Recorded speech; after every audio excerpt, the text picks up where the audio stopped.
اهلا وسهلا بيكم في قناه فيلمينجو. ما تنسوش تصلوا على النبي وتدعوا لاخواتنا في غزه ربنا يفك اسرهم. والنهارده معانا ملخص فيلم سونيك ذا هيدجهوج الجزء الاول. ما تنسوش تعملوا سبسكرايب ولايك وشير، ويلا بينا نخش في الاحداث. فيلمنا بيبدا بسونيك وهو عايش في جزيره وبيجري بسرعه كبيره جدا، والجزيره دي موجوده في عالم موازي للعالم بتاعنا، والسرعه والقوه دي كان مولود بيها، وده السبب اللي خلى الاشرار يطمعوا فيه. وراح سونيك للبيت وسلم على المربيه بتاعته اللي اسمها لونج، وكانت دايما بتحذره ان هو ما يجريش حوالين الجزيره علشان ما يجذبش ليه الاشرار.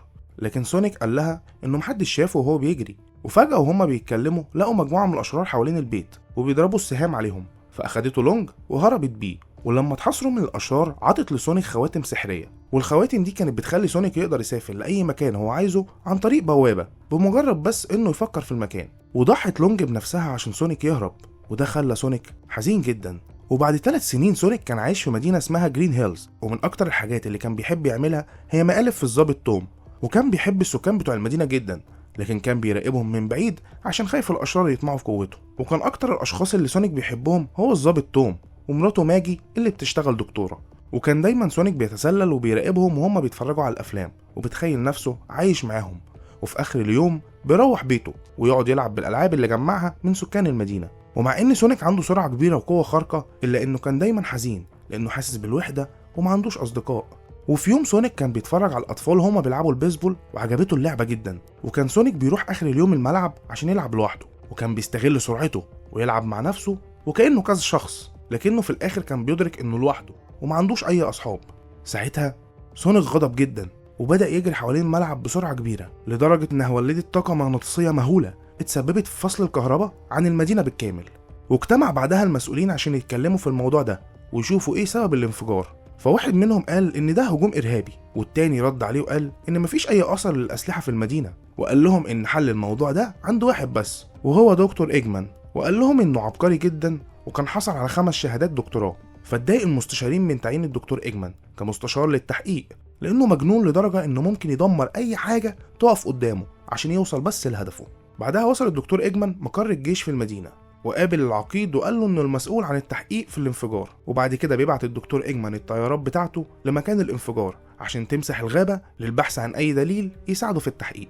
فواحدة من الطيارات دي لقت آثار أقدام سونيك، وسونيك كان بيراقب الطيارات دي من بعيد. وبعدين أخد الشنطة اللي فيها الخواتم وراح يستخبى في بيت الضابط توم، وكان عايز يهرب من عالم البشر ويروح عالم تاني. فالضابط توم وهو قاعد في البيت سمع صوت في الجراج، ففكر ان في حيوان بري في الجراج واخد مسدس التخدير معاه عشان يضرب بيه الحيوان. ولما دخل اتفاجئ بسونيك واقف قدامه، وسونيك كان لسه هيستخدم الخاتم عشان يوديه لعالم تاني، بس الضابط توم ضربه بإبرة التخدير في رجله. وسونيك وقع وهو بيبص على التيشيرت بتاع الضابط توم لقى مرسوم عليه ناطحة سحاب ومكتوب عليه مدينة سان فرانسيسكو. فوقع الخاتم من ايد سونيك وفتح بوابة لمدينة سان فرانسيسكو، ووقعت الشنطة اللي فيها الخواتم على ناطحة السحاب في سان فرانسيسكو. وبعدين اخد توم سونيك وحطه في قفص. ولما صحى سونيك اتفاجئ توم انه بيتكلم زيه، فقعد سونيك حكى له قصته وحكى له ان هو كان بيراقبهم هو ومراته. واثناء وهم بيتكلموا راح الدكتور إيجمان لبيت توم وطلب سونيك من توم انه يخبيه لانه لسه مصاب بسبب المخدر وانه مش قادر يجري. وبعدين وصل الدكتور إيجمان لبيت توم وكلمه،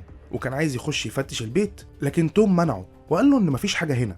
لكن الدكتور إيجمان كان عامل حسابه وبعت الطيارات الصغيره بتاعته عشان تفتش المكان من غير ما حد يعرف. فقدر سونيك انه يستخبى منهم. والدكتور إيجمان وهو واقف مع توم فجأة سمع صوت، فدخل البيت بالقوة ولقى ريشة من شعر سونيك وقال له انه مش بيحب الكدابين. وقبل ما يضربه ظهر سونيك، بس توم اخد سونيك وقدروا يهربوا بالعربية من الدكتور إيجمان. وبعدين وصلوا لمحطة بنزين، فنزل توم من العربية عشان يجيب اكل، وطلب توم من سونيك انه ما يتحركش من العربية ويستخبى من الناس. وسونيك وهو قاعد في العربية لقى احتفالات وناس كتير بالموتوسيكلات، فحب سونيك يشاركهم فتنكر وعمل نفسه واحد منهم وراح الحفلة. ولما وصل توم العربية لقى ان سونيك مش موجود، وراح يدور عليه في الحفلة واتفاجئ ان سونيك كان متنكر. فقعد معاه وبدأوا يتكلموا، وعرف توم ان سونيك شخص وحيد وحاسس بالحزن دايما، وبدأوا يلعبوا مع بعض ويحتفلوا. بس قبل ما يمشوا اتخانق سونيك مع عصابة في الحفلة كانوا بيتنمروا عليه، فواحد منهم ضرب توم فخبط في شخص تاني، فبدأت الناس كلها في الحفلة تضرب بعض. وبعدين استخدم سونيك قدرته وغير للناس كلها هدومهم، وقدر يهرب هو وتوم من الحفلة ومشوا بالعربية، وكانوا بيضحكوا وفرحانين جدا باللي عملوه. وبعدين وصلوا هما الاتنين لفندق، وهم قاعدين في الفندق اكتشف توم وهو بيتفرج على التلفزيون انه مطلوب للعدالة وبقى ارهابي في نظر الشرطة. وقال لسونيك انه لازم يلاقي الخواتم السحرية ويجيبها من سان فرانسيسكو. فتاني يوم اتحركوا عشان يروحوا سان فرانسيسكو، وهم في الطريق هجم عليهم الدكتور ايجمان وضرب العربيه بتاعتهم بالخطاف. فحس سونيك انه في خطر وبدات قوته تشتغل، وبعدين هجم على سياره ايجمان دمرها.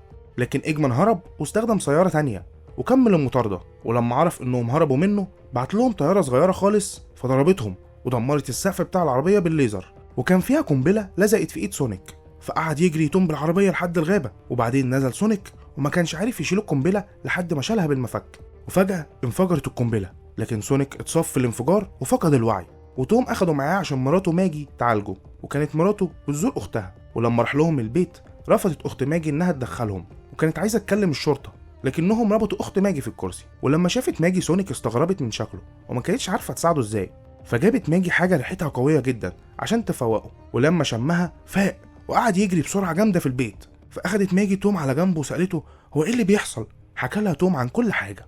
وبعدين وهم بيتكلموا بنت اخت ماجي شافت الجزمه بتاعت سونيك وهي محروقه، فادت له جزمه جديده بتاعتها. فطبعا فرح سونيك جدا لان دي اول مره حد يديله هديه في حياته. وبعدين راح توم وماجي وسونيك سان فرانسيسكو عشان يجيبوا الخواتم. وفي نفس الوقت كان دكتور ايجمان بيحلل شعرة سونيك اللي لقاها في بيت توم، وكان عايز يستخدم قوتها ويدمجها في آلة من آلاته عشان تبقى سريعة زي سونيك.